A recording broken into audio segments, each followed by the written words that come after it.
Hello, everybody. Welcome into the NBA Front Office Show, as well as the Basketball Bulletin. We're simulcasting here. It's Mother's Day. You know what that means. Happy Mother's Day. Happy Let's go. Yeah.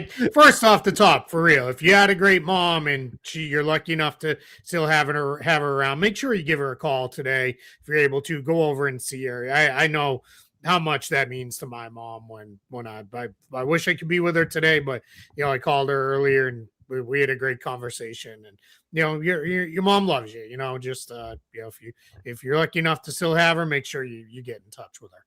Absolutely. Absolutely. We do have the NBA draft lottery here this afternoon. Exciting stuff. And we're going to be breaking it down live here. Donnie, unfortunately, he is doing Mother's Day stuff. So Donnie couldn't join us for this one, but Keith and I are going to hold it down here. And we'll be talking through all the picks, all the we'll get some surprises, I think. Hopefully good surprises in this draft lottery. But I'm excited. Keith, this is always one of my favorite days of the year because this is when we start to get a little bit more certainty. Teams know what pick they've actually got. And that, of course, matters for, when they're doing their scouting and all of that in terms of these draft prospects. It also means a lot for the trade market as well, as now you have an idea of who has what pick and then how you're going to value things. Yeah, some of the teams that are more towards the back end of the lottery, if they jump way up, they may utilize that pick as trade capital in a deal down the line. So those are the things we're definitely going to have our eye on and be really focused on here in the next guys.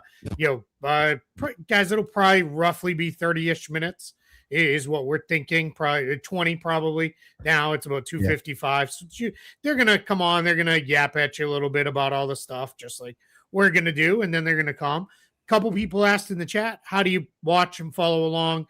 If you're watching on TV or you're streaming it while you're listening to us, it's through ESPN. So either watch ESPN, the app, the website, or ABC is going to have it on live if you're watching on TV. So that's how you find the lottery. But yeah, it's going to be a fun half hour or so this afternoon.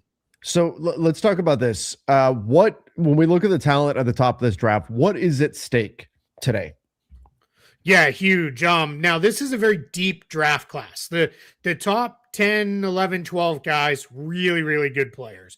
But there is a kind of has coalesced as it does now about a month and a half out from the draft into tier buckets. In the first top tier, AJ Dybantsa, Darren Peterson, and Cam Boozer. They've kind of separated as you talk to most teams around the league, talk to a lot of the draft experts. You might have a person or two who slides Caleb Wilson in there, Darius Acuff Jr., and calls it a tier 4, maybe even a tier 5. But that's kind of those three, Dybantsa, Peterson, and Boozer. And it's more often than not, that's the order as well that you're kind of getting the guys in. But then you go into the next grouping. Wilson, mine's a little bit different than the Tankathon group, but that's fine. That's we all come up with our own stuff. But Wilson and Wagler and Acuff and Flemings, they're kind of the next grouping of players. So it's like a tier of about 4 guys or so.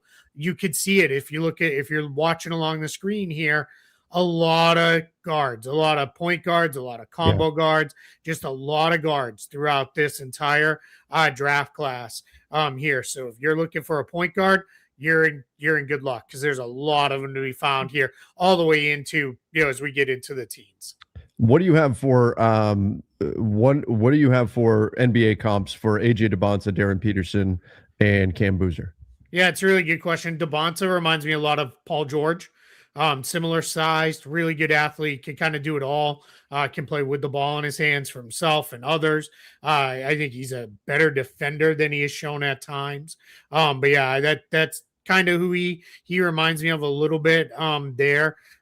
George, you got to remember, not Paul George coming out of Fresno State, because he was a nice player, nice prospect, but he really kind of developed into something a little bit bigger. Peterson, that's a good question. There are shades of James Harden in his game and the way he can score and play make, and he's got really good size.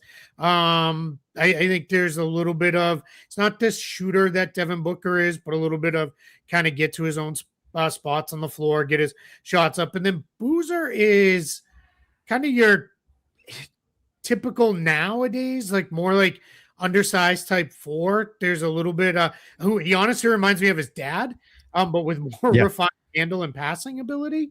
That's who he really reminds me of, which no surprise, right? For those who don't know, Carlos Boozer is his dad, longtime NBA player. But there's like a little bit of Julius Randle in his game, not quite the bull in the china shop, a little bit more skillful than Randle, who plays with so much power and can just overwhelm you. And he's right-handed. Randle is left-handed, but those are a couple semi comps for those guys. Yeah, this is something where with a guy like Boozer, when we talk about an undersized 4, the undersized 4 is now becoming more and more the norm in today's NBA. Certainly undersized compared to like a Horace Grant or somebody like the classic, the 4 where they can stretch out to a 15-footer. He's a guy that can give you that can stretch out to the 3, can give you a nice versatile skill set. So excited about that. Callum asks, when is the draft? No, from the UK what is just this started draft? watching basketball. What's that? He's asking, what is this draft? I assumed he was asking what is this draft? So Callum, this is welcome to American sports. We like to do silly things before we do another silly thing. This is how we decide who picks when in the draft. So if you're really new to this and you maybe don't even understand the draft concept, you can't just sign players in the NBA. Players have to go into a draft, and what we see in the draft is this is where they how they determine the order is there's a lottery, there's all kinds of weighted odds and all that. You can kind of see on the side, and what they're going to do is they've already done it. It's already been done in the room. Because we don't even, this is just the reveal. The draft has already taken place, everybody. Yes, the lottery is already finished. Lottery has already taken place. Yeah. So what they are looking at now is they're going to come out and reveal to us what the draft order will be, and how they do it is ping pong balls. It's a kind of a complicated process. It's honestly kind of boring, and I don't know that there's a reason they don't show it live.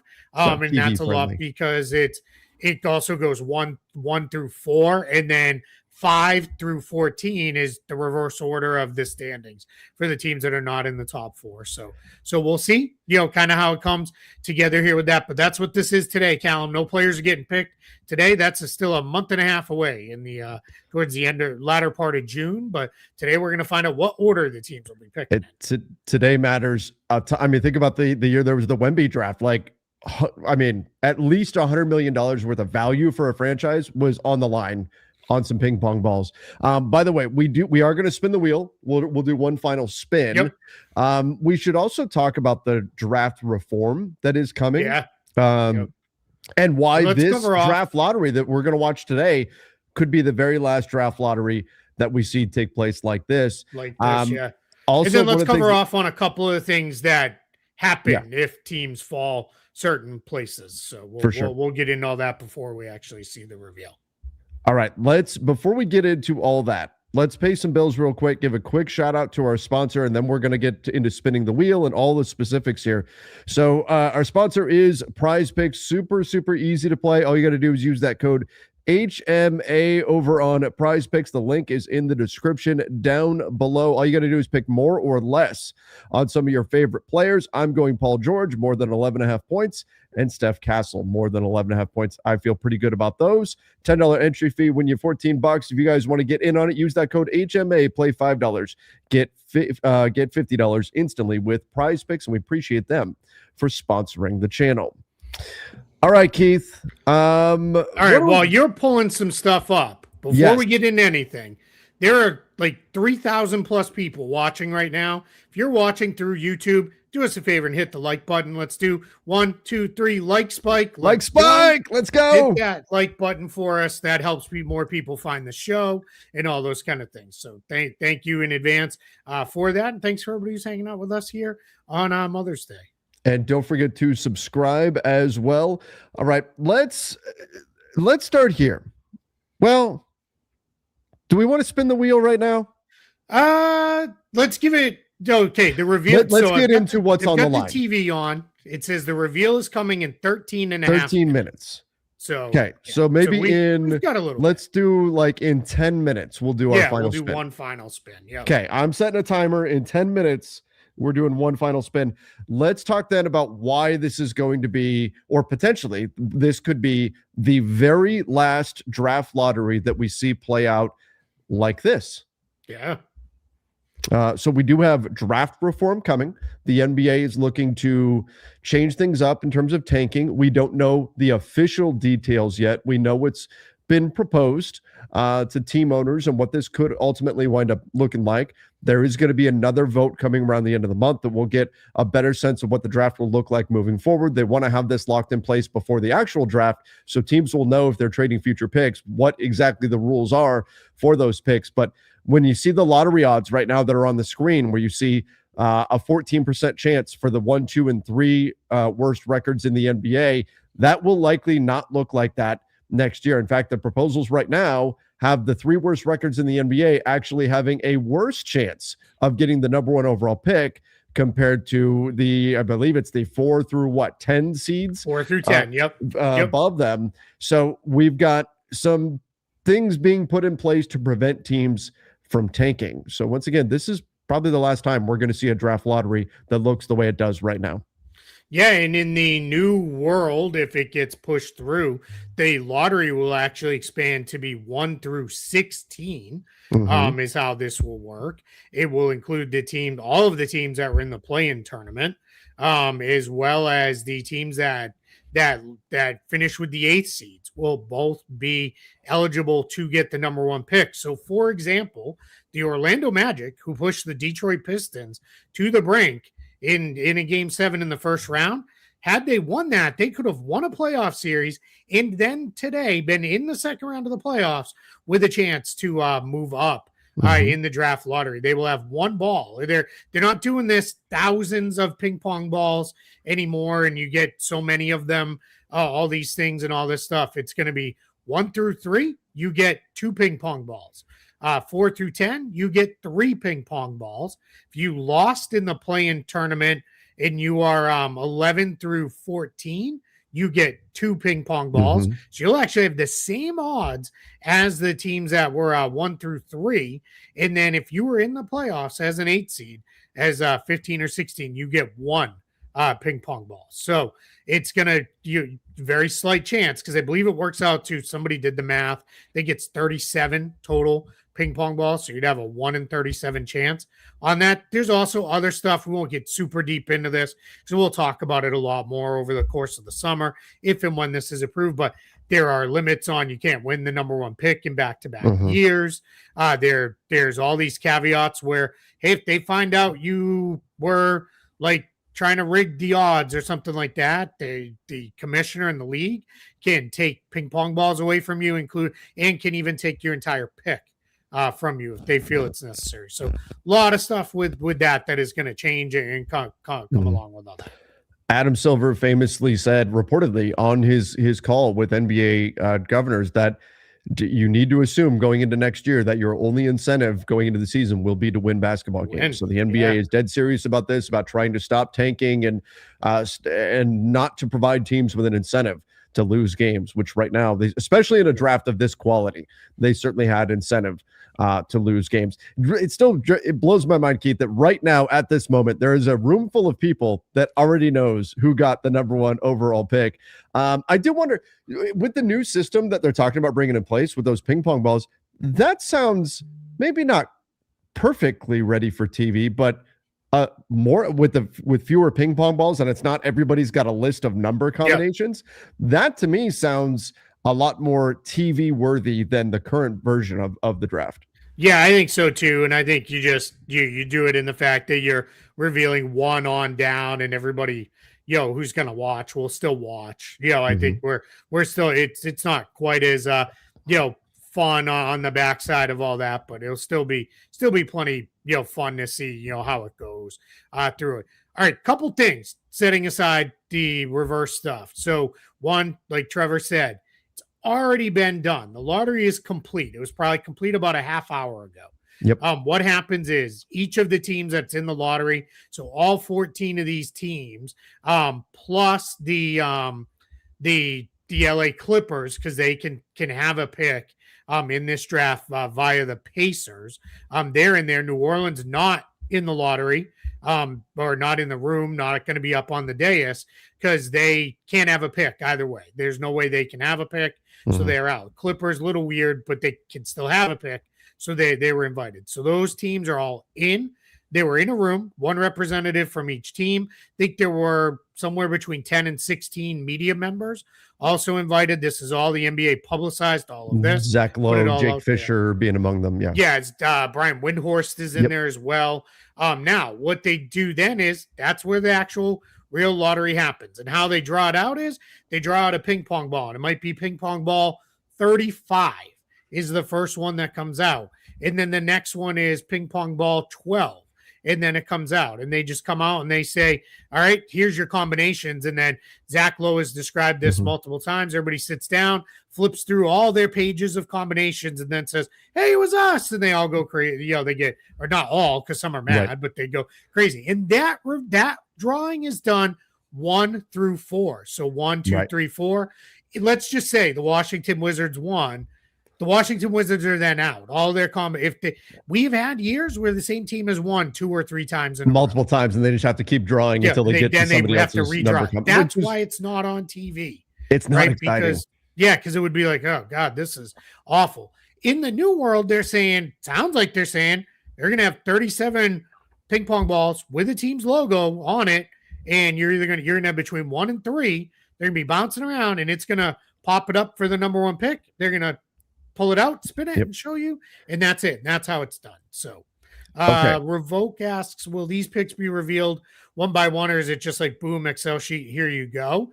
They will be revealed one by one, but I'm going to show this real quick. Yeah. Here. So as Keith is pulling this up, the way that they are going to reveal it, 14, then 13, then 12, all the way down. They'll stop. I believe it's either at 4 or 3 when you have your final 14. They'll have a little commercial break. They'll stop there. But what you're going to be looking to see as we're watching, when they call the 14 team, the 13 team, you're going to be looking to see, does anybody not appear? So let's say, for example, the Charlotte Hornets right now, if we get to their spot at 13, they call the 14 team, then they call the 13 team, and it's not the Hornets, then the Hornets moved into the top 4. So that's what we're watching for as they reveal is, does anything happen out of order? Because then that tells you that something changed and a team has moved up. Yeah, so we will have this. This is just my Excel sheet with all the teams on it. We will have this loaded up on the screen, just like you see it now, as they start revealing. So that way it'll be very easy, I think, for people to hopefully follow along and say, oh, wow, Charlotte's still out there. And we'll move. And I meant Charlotte at 14. As they go. Yep. Yeah. So we'll just pop them over as they go, because they will reveal 14 down to 1. And you're absolutely right. I believe they stop at after 5. After 5, they'll stop. They'll reset. They'll say these are the top 4 picks, because that's what's determined by the lottery. And then they'll go to a commercial, because that's how they pay some bills. And then they'll come back, and then they'll reveal the remainder. So with that, what they're doing right now, if anybody's still pulling up the TV feed, they're talking to various prospects and their families, because they're sitting there watching this right now. Yep, Cameron Boozer. Carlos Boozer. They just showed him on TV. Yeah, he was on there too with him. He's in the back. You can see him. He's got the pink quarters. Yeah, on.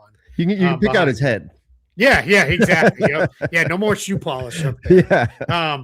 And then they're gonna go around. They're gonna talk to them, and then they're gonna introduce everybody who is up on the dais. The people on the dais do not know the results. The people who are in the room, you surrender your phone, your laptop, everything, and they stay. The only person who leaves that room is somebody from the NBA and somebody from the security firm that did the drawing, with the results all loaded up in the briefcase to bring them out to be announced. So they're showing old lotteries here and those things. But yeah, the people who are in the room don't know. And sometimes you get some really great reactions out of those people. Okay, before we do our final spin, let's remind everybody what's on the line here, what picks could move. Yeah. The Clippers pick does go to OKC. So if that jumps into the top 4, the Thunder get a top 4 pick on top of all the talent they've already got. And then we've got the Pacers pick. If it is 1 through 4, it stays with Indiana. If it is anything else, if it is 5 or 6, it would go to the Clippers. There is a 52% chance of it being top 4. And let's pause right there. Why it's only 5 or 6? You can't fall any further than 4 picks down. Right. If you're the Pacers or the Wizards. So you can only fall because remember, it's only the top 4 that are decided. And then the last one that we've got here that is a little tricky, the New Orleans Pelicans pick can go to the Atlanta Hawks. What the Hawks have is the better of the Pelicans pick and the Bucks pick. So between the Pelicans pick and the Bucks pick, whichever one ends up higher, that's the pick the Atlanta Hawks get. The Milwaukee Bucks will get whichever pick ends up lower. So if Milwaukee moves up to number 1, Atlanta will get that pick, and Milwaukee would get wherever the New Orleans Pelicans pick falls. Yep. That's perfect summary there. Guys, I know you're asking us to use the ESPN one. I tried a couple things with the ESPN one, and it was freezing. The system we use to broadcast the show. So we're just going to stick with Tankathon because we know it works. All right, let's do it. One last spin. There it is. Last one. How's it going to turn out? I'm scared. Okay. Not bad. All right. That's interesting. So this was our final spin of the wheel here. The Nets got the number 1 overall pick. The Utah Jazz got number 2, so the Nets move up 2 spots. The Jazz move up 2 spots. We've got the Wizards dropping 2 spots. They get 3rd. The New Orleans Pelicans pick moves up 3 spots, but it goes to the Hawks. The Pacers lose their pick to the Clippers. The Kings and the Grizzlies both fall a couple of spots as well, and everything else stays chalk. If this was the way it played out, this would be the first time ever Utah has ever moved up in the lottery. Wow. The Jazz have never moved up once in their entire franchise history. They've stayed the same or they've moved back, but have never moved up. And then the Pacers, one thing to note with them in this spin, they lose their pick to the Clippers. The Pacers, they have never had the number 1 pick there. So D-Rock says, God help me if we fall to 6 or 7. I expect it. Well, D-Rock, if it plays out the way our final be a happy guy mock plays out, then you will indeed be very happy because in this one they got your Nets got the number 1 overall pick. Teddy says the bouncer aesthetic reminds me more of Andrew Wiggins archetype versus the guys I keep hearing like T-Mac or Paul George, who was way more smooth. Yeah, I don't know. I don't know that I agree with that. I mean, maybe. We'll see. Right, it all come out to play. Now they did just walk the envelopes out to the platform. Mark Tatum is coming out. So I think we are getting ready to get started. Here we go. So again, we're looking to see if everything stays chalk here. The first team called will be the Charlotte Hornets, then the Miami Heat, then the Oklahoma City Thunder. We're getting right to it. We're getting right to it. Here we go. Charlotte So again, Hornets we're looking today. for anything to change. Charlotte Hornets stay at number 14. So the Hornets stay at 14. Keith, I think you're slightly ahead of me. Okay, the Heat stay at 13. Sorry, Trevor. Okay, no, you're good. Here's the big one. The Thunder do not move up. Sigh of relief around the NBA. The rest of the NBA is thrilled. The Thunder do not move up. We are chalk so far through the first. Okay. Golden State Warriors stay at 11. Okay. Now the Bucks would be cruel for them to move up and have their pick go to the Hawks, I suppose. They stay at 10. Okay. So that might matter for the summer of Giannis. The Pelicans pick will go to the Hawks. Yep, we'll go to the Hawks. Chicago Bulls have moved into the top 4. Oh, there it is. The Bulls are in the top 4. The Bulls move up. Oh boy, Chicago. Tony Kukoc. Okay. Let's go. The Hawks get the pick from the Pelicans at 8. Oh, so it actually fell. Yeah, so those both moved back with a the Bulls slot. moving up. The Kings, the Memphis Grizzlies, have moved into the top 4. The Grizzlies move on up. Oh, I feel bad for Sacramento, Keith. The Kings move down 2 spots. Oh, no. From 5 to 7. The Brooklyn Nets, the Utah Jazz have moved into the top 4. The Nets fall from 3 to 6. Our guy That's a West D-Rock. team. Sorry, the Nets my man. fall. That is brutal from 3 to 6. And the LA Clippers get the pick from the Pacers. The Pacers don't get their pick. Oh my gosh. The Pacers lost their pick. The gamble does not pay off, and the Pacers lose their pick. To a degree. They still get Ivica Zubac, but that is brutal for Indiana. So 4 teams remain. 3 East teams. Oh, no, I'm sorry. We've got Washington. We've got Utah. We've got Chicago and Memphis. 3 East teams, 1 West team. So so Washington still in the top 4. They did not move back, but the Pacers moved back. Pick goes to the Clippers. Nets move back 3 spots. The Nets fall from 3 to 6. That is a big drop for them. The Kings drop from 5 to 7.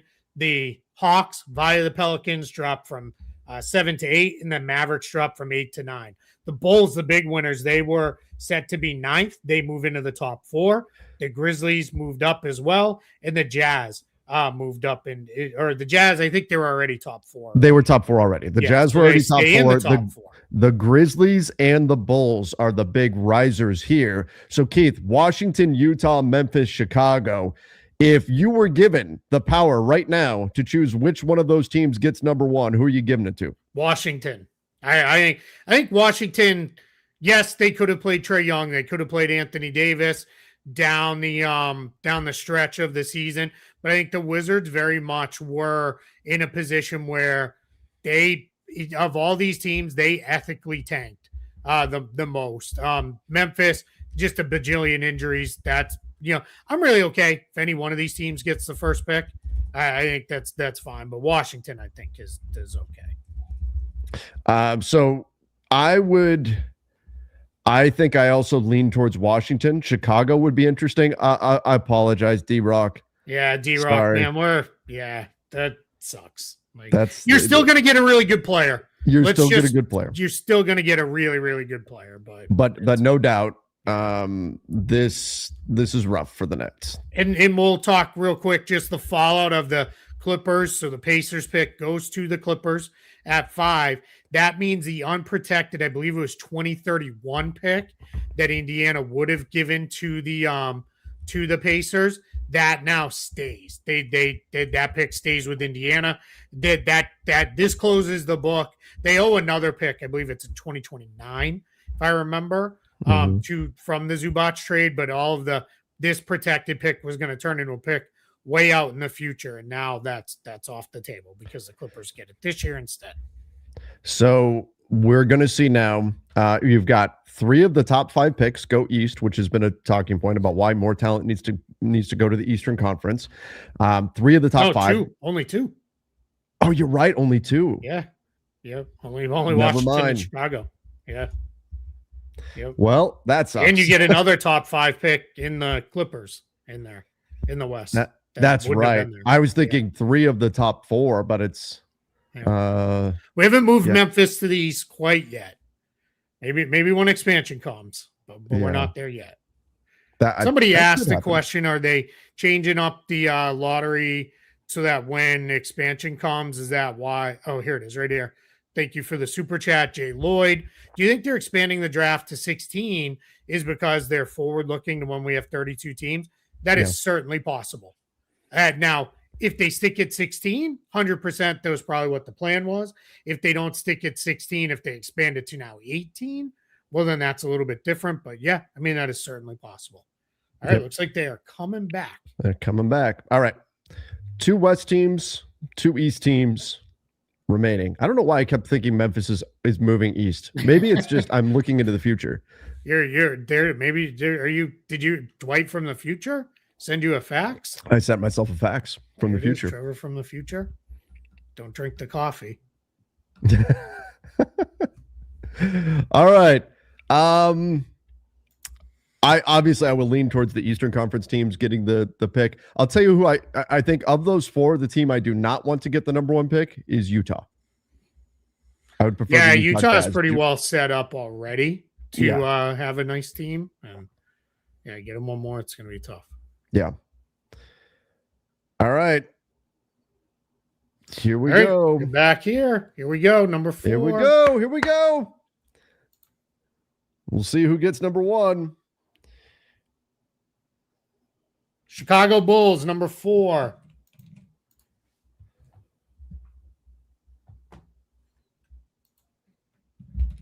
Okay. You don't look at your Memphis Grizzlies, number 3. Sham's already spoiled it because bummer. How did Shams get that? Well, he's watching it in the room. This is still like a minute delayed. Right. Utah Jazz, number 2. The Washington Wizards, number 1. The Wizards. I'll take it. The Wizards get number 1. That's the team. Yeah. We said they were the team we would pick if we could pick somebody. The Washington Wizards get the number 1 overall pick. The Utah Jazz get number 2. The Grizzlies get 3. The Chicago Bulls, they make the big rise, but wind up at 4. The Clippers take the 5th pick away from the Indiana Pacers. The Brooklyn Nets go 6. Sacramento, rough draw for them. They fall to 7. The Atlanta Hawks wind up at 8. And then we go on from there. Man, Keith, initial reaction to this draft lottery. Yeah, huge for Washington. This gives them all kinds of flexibility. Either they can draft like AJ Debonsa. Now that he would be my number 1 pick. I think he's the one that would fit the best with that Wizards team. They could pick him there, and then, or if they're trying to be really good and take a real leap next year, that could be in trade talks, right? You could be in a position there where we have Trae Young, we have Anthony Davis, we've already got Alex Sarr, Keyshawn George, Bob Carrington, Trey Johnson, who they drafted a year ago. We feel good with a young core. Let's go get one more vet and really try to push up incredible flexibility. Same thing for the Jazz. Either they stick and they pick a player, or the Jazz are in position to potentially trade that pick if they want to get involved, because they're going to try to win next year already. Remember, Jaren Jackson Jr. are already there as well. Memphis, this is huge for them. Grizzlies have nice young players, Cedric Howard, Zach Edey, and others. They're expected to trade John Morant.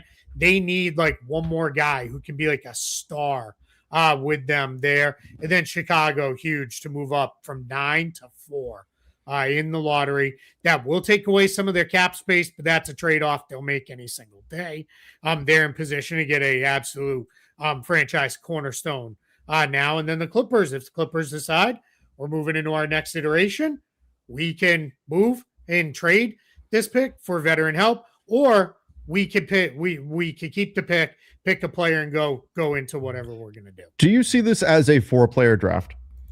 I do not. I think this is, I think the top 3, you can see them over here if you're watching on the screen. Yeah. Debonsa, Peterson, and Boozer.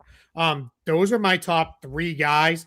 Then my next group is Acuff, Wilson, Flemings, Wagler. I think so. I think it is kind of those 7 have set themselves aside. And then I still like Ament, Brown, and Burries. That's my top 10. We're going to do I'm going to do a quick little mock draft here of how I see this playing out with those guys. But I don't see it as a 3-player draft. I just think those 3 players are the best 3 players. Who out of this, the top tier here in the draft, has the easiest decision to make? As in, you see them as at the end of the tier and they just take whichever guy's left. Probably when you get down to, I think Chicago will just take whoever the best player is that's left. Actually, Memphis. I think Washington and Utah, I think it's going to be Debonsa and Peterson. We can just do this now and move them over. I think Debonsa goes 1 and Darren Peterson goes 2. Then after that, I think this is where it gets interesting. Does Memphis go a little off the board and go with somebody different? Would they take a guard? Because if they're going to trade John Morant, they don't have a guard. They also don't really have a true power forward locked in. So I think they would still go Cam Boozer. Then Chicago can kind of do whatever they need to do. The only player on that Bulls roster that I feel like is locked in, he is a foundational building block for them, is Modest Buzelis. He could play the 3 or the 4, so they can go any different direction that they want to go in. If I was them, I would go with Acuff. I like him a little bit more. I'm a huge Darius Acuff Jr. fan. Indiana lost their pick, guys. A couple people are like, where are the Pacers? They lost their pick. They lost it. That pick went to the Clippers. I think the Clippers would just stick in order and go with Caleb Wilson, the big man, power forward, size player. That they don't really have that on the roster if John Collins is not back. So I think Caleb Wilson would fit there really, really well. Then I think this is where I would deviate from my board to what would happen. I think the Nets go with Wagler because the Nets just drafted 2 point guards in Nolan Traore and Ben Saraf. So you go with the bigger guard, the combo guy in Keaton Wagler. Then the Kings, who don't have a point guard right now on their roster, they get Flemings. Then I think Atlanta, they don't necessarily need another big man and Nate Ament. They've got forwards for days. They would go with Mikal Brown Jr., gives them a guard in the backcourt with Nickeil Alexander-Walker who can fit. Then I think Dallas would probably go with Ament. And then Braden Burries, who is like a more of a pure shooting guard, goes to Milwaukee as the best player available. So that would be my top 10 right now. That will change as intel is gathered over the next month and a half, but that's where I think this would all fall out.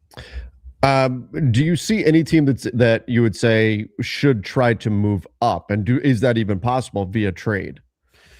Yeah, I mean, I think if you're Utah and you are, all right, we have Lauri Markkanen, we have Jaren Jackson Jr., we have Keontae Jordan, we have Ace Bailey.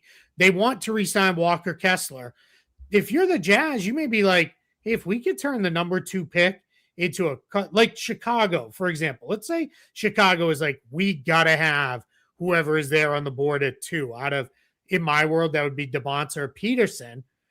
If you're the Jazz, I would say, all right, Chicago, you want one of those 2 guys? Great, no problem. Give us the number 4 pick and the number 15 pick, which the Bulls have from the Trailblazers. Give us those 2 picks. They move back a couple spots. Chicago moves up, and then they're able to draft the guy they want. And then I think the Jazz could continue kind of wheeling, dealing around. So I don't know that Utah needs to add another rookie to that grouping. I think they would rather have maybe players who are a little more established to come. That said, this is a chance to add a great talent. Maybe you just say, hey, let's just add the great talent. We'll let it all play itself out. I'm trying to think here who had the worst lottery. It's got to be either Brooklyn or Sacramento. Or Indiana losing their pick completely. That's one up there as well. I think those 3 had to have the worst draft. So there was some hope in Atlanta that maybe they would move up, but they still get what'll be a good pick added to a good team. I think if you're Atlanta, you're probably a little bit bummed out because I think you're in a place where it is like we had 2 shots at this between the Pelicans pick and the Bucks pick. Pelicans and neither one. They actually moved back a slot. Yeah. I think they're probably a little bit bummed out by this result, but still you're getting a bonus pick at 8 in a really deep draft. Like great. Like you're super content with that right now. So it's I imagine somebody screaming about conspiracies and everything else, but no real grand conspiracies jumping out here to me. Now this is, 3 kind of afterthought markets with the way the general public views them. Mm-hmm. And then the Bulls who are, they're as big market as it gets, but operate like they're a small market. They're up there too. So I could have seen people like if the Bulls got number 1 would be like, oh, the Bulls got 1 because, new GM and they're starting over and they wanted to reward them and blah, blah, blah. But nothing like if Golden State had moved into the top 4. Yeah, there's no like major conspiracy like Wemby going to the Spurs was, or Cooper Flag going to the Mavs was. There's nothing that jumps out like that. I'm sure there's people that are coming up with stuff, sure, but I don't see anything that really jumps out like that. And I think we could talk about the Pacers briefly. Chad Buchanan, who is the Pacers GM, he said the other day in an interview, hey, we want to keep the pick. But if we lose the pick, we made that trade for Ivica Zubac, knowing that was a possibility. They love having Zubac, and they feel like now what this does is this frees up a future draft pick down the line. I also think for Indiana, I don't know that they wanted 10, 12 million on the books from another high lottery pick, I think they're probably secretly a little like, okay, we already have a pretty good team. They're going to be good next year. I mean, their starting group right now, without doing anything to their roster, projects to be Zubac, Siakam, Neesmith, Nemhard, and Halliburton. That's pretty good, right? That's a pretty good lineup coming into next season. And you've got to work on your depth a little bit behind those guys. But I think that's a pretty great starting point for the Pacers. And now a little bit extra flexibility. Would they have loved to add Devonta, Peterson, Boozer? Sure, absolutely. But they made that trade, and they their own GM said we're okay with that. All right, let's get into some of our super chat questions. Yeah, let's knock these out here. NBA is screwed. It's a known fact when the OKC drafts between 10 to 12, they always draft a future Hall of Famer. They do seem to do that. So there's no guarantee, just because obviously you don't want them to move up, but no guarantee. Keith, at this point though, they have more draft picks than they have roster spots to use them on. Yep. Yeah, especially if they're going to keep Hartenstein and Lu Dort and Kenrich Williams. They're basically, that's it. Their roster is full. Now they're in that same spot last year, and they'll move on from guys if they need to. So kind of is what it is. But yeah, I'm very curious to see how the Thunder approach this whole part of it. The Jazz be carrying for Darren. I love it. Carrying for Darren. But the Jazz moved up for the first time ever. For the first time. Time. How does he fit with George? Yeah, I think it'd be pretty good. That's two guys that are more combo guards than either being a pure point guard. So that's where Will Hardy will have some work to do. But Jaren Jackson Jr. is a really good passer in the front court. So I think you can run some really kind of funky actions with those guys, and gives you a little bit of flexibility too. If things get super sideways with George in extension talks, then you don't have to lock in if you want to go a different direction. But yeah, I think that's going to be a really good fit in Utah. Any chance the Jazz try to trade up to get AJ Debonsa? Is that even remotely feasible? I mean, certainly possible. Sure. Yeah, they could. Debonsa went to school at BYU. So if they wanted to keep him in Utah, I finished high school in Utah as well. Mm-hmm. So yeah, I mean, that certainly could be a way that plays out. I think what's interesting with the Jazz is, remember, they still have a lot of other picks. They're not a lot, but they have other picks coming from the Cavs and the Timberwolves from the Mitchell and Gobert trades. So I think that would be that'd be interesting to see if they wanted that play. And if you're Washington, collect a couple additional assets to kind of keep this going, just to move back one pick. Now, I will say, if the Wizards' analysis is AJ Debonsa is number one, and it's clear, if that is the consensus in their draft room, like there is a drop, then you just keep the number one pick. If you think that there's a very minor gap or no gap between the top your top two on your board, then okay, then you go, you know what? All right, let's see what we can get, and you move down. So yeah, I wouldn't say there's no chance, but I think a lot of it's going to depend on Washington's analysis of how AJ Debonsa or Darren Peace, is there a clear-cut number one that they think this guy we project to be a superstar, and somebody else we don't think has as good of odds? That's where you just keep your pick. If you think it's close, all right, then maybe you entertain making a move. The NBA also doesn't. You rarely see in the NBA a team move up a pick or two on this. Like it is rare that you see a team do that. That's much more a thing that happens in the NFL in the NBA, because you got to remember, one player makes a massive difference in the NBA compared to the way it is in the NFL, minus quarterbacks, obviously. But one player can lift your entire team's fortunes in a different way. So how far can a team trade up? I mean, they can trade up as far as they want. Well, right? He says just buy top, and you could trade for the number one pick. But as far as just buy a top four pick, no, there's a limit into how much money teams can put into it. Yeah, it's like 7.5 or 8 million, something like that. But yeah, you can't do that. Right. Otherwise, Steve Ballmer would own all the picks. Yeah, exactly. Yeah. And that's why. That's exactly why you can't do that. So he could just buy all of the picks, plant a bunch of trees with them, and watch them grow. Well done. Does Anthony Davis get traded again since Washington has the number one pick? He could. Keith, I think a lot of the AD situation though is going to come down to, what do the contract extension talks look like with Washington? I think that's what a lot of the talk from AD about, I want to win an MVP. I want to win Defensive Player of the Year. I want a championship parade, all these kinds of things. To me, that's setting himself up to go into negotiations with the Wizards and say, look, guys, we all know you're not ready to win right now. We can take a step forward here. But if I'm going to commit to stay here for however long, till I'm 35, 36, whatever, I need to get compensated for that. And the Wizards will say, well, but your injury history and all that. I think it's a negotiating tactic for AD right now. And we'll see if the Wizards say, you know what, we don't want to be the team to pay you what you want.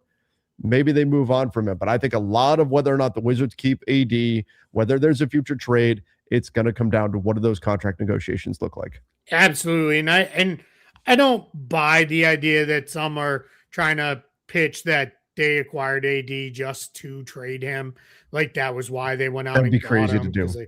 Because they want to flip him and all that. I don't think that's at all what happened here. I think we're in a place where that's not like, it just doesn't feel like a thing that they were going to do.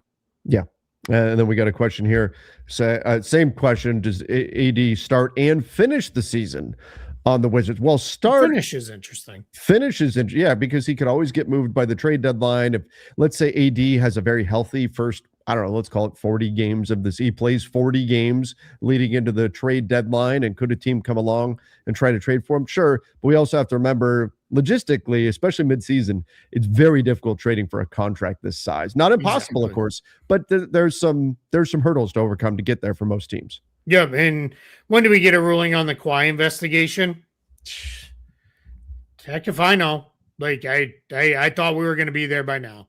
I thought either after the All-Star break we were going to get it because they obviously hosted the All-Star weekend. And then I was like, all right, they're just going to wait until the Clippers season is over. Then we're going to get it. Now I really conspiracy theory. The NBA was waiting for the draft lottery so they could figure out whether or not they should take the 5th pick away from the Clippers. Take the pick away from the Clippers. All right, we'll move Brooklyn back up a spot. That'd be a win for the Nets. Right. Yeah, to be clear, that pick, if it gets taken away, they're just going to take it away. They're not going to give it to somebody else. They won't give it to somebody else. Yeah. That would be fun, though. Mock draft 1 through 30, probably not. We'll do some mock drafts and stuff. Yeah, we'll do some mock draft stuff. We've got, just so everybody knows the dates. Dates are June 23rd is the first round. June 24th is the second round of the NBA draft. Keith, we've got 76ers and Knicks tipping off right now. Yep. Is this the final game of the season for the 76ers? I think so. I think the Knicks know the value of, let's close this out. Let's get off our feet for a few days. Yep. Cleveland winning, I think, will give them even more motivation because they know that one's at least going 5 now in the Pistons Cavs series. So I think the Knicks are going to be motivated and get this done. Agreed. Okay. Final thoughts before we get out of here on the draft lottery. Now that Knicks, Sixers, and we're going to go spend some time with wives, make phone calls to mothers, all that kind of stuff. Since we started out at the top of the show. Call your mom today if you're lucky enough to still have her, and if you guys have a good relationship, definitely call your mom and wish her a happy Mother's Day. Wish her a happy Mother's Day from Trevor and I too. She'll probably be very confused, but go ahead and do it anyway. Yeah, exactly. Obviously biased as a Clippers fan, but it would be unfair to take away the Indiana pick. LA Clippers wouldn't have traded Zoo if those picks that they were just going to take it. Zoo. Well, don't do shady shit then. That's right. I mean, that's the bottom line. I can see both sides of that argument. Yeah, absolutely. And again, if they wind up, if the investigation comes out, they didn't do anything wrong, fine. But if the investigation comes out that they did what it looks like they did, drop that hammer. Yeah, 100%. That has to happen because you cannot have anything there. The winning combination number of ping pong balls, if anybody wants to know, for the Wizards, maybe the last time we have it like this. Last time, 4-2-1 and 13. So there it is. That gives you the sense of how that went down. For anybody who is interested in, I want to watch the actual lottery the way they did it. It is they've actually already shared it. So it's already it's on the NBA communications account shared it from the NBA account. So you can actually watch. Normally it's a day or so later it goes on YouTube, but it's already up. When will we know the rest of the picks? The rest of the picks we already know. Here, I can show you. there's the rest of the first round. I'm gonna scroll it down a little bit. Now, on the ones we've been talking about. if the reforms do come through, it's going to be more teams will be decided by the lottery. But yeah, the rest of the picks we already knew. The rest of the picks we already know. So we already know what the second round is as well. Those are already out there. You can find it. I think Tankathon has the full order. I'm sure ESPN probably has a page with the full order up already. I imagine we're going to get probably within the next couple of hours, we'll get a revised mock draft from the folks who do that and do that well. I would keep an eye on people who do really good draft stuff that I really like. Sam Vecini for The Athletic. Sam is fantastic. His draft, the draft manifesto when it comes out, oh my God, just bonkers. It's insane. Absolutely nuts. So yeah, Sam, and then Bryce with him, our buddy Bryce is really, really good. That works with Sam on the Game Theory show. Jeremy Wu does outstanding work for ESPN. And then I'll shout them out as a crew because it feels like there's 25 of them. The No Ceilings NBA crew do a wonderful job with their draft coverage. They have every day, sometimes multiple times a day, you'll get a newsletter that comes out that has a lot of really good stuff. And then Kristen Peak is really good. I think she's working for Rivals now. Versus she used to work for Yahoo, but I think she does Yahoo Rivals now, but she does really good draft stuff as well. So I'd keep an eye on those guys. What happened to Chad Ford? He's a professor at BYU Hawaii, and he doesn't do any basketball stuff at all. Yeah, it's been a long time since. A long time.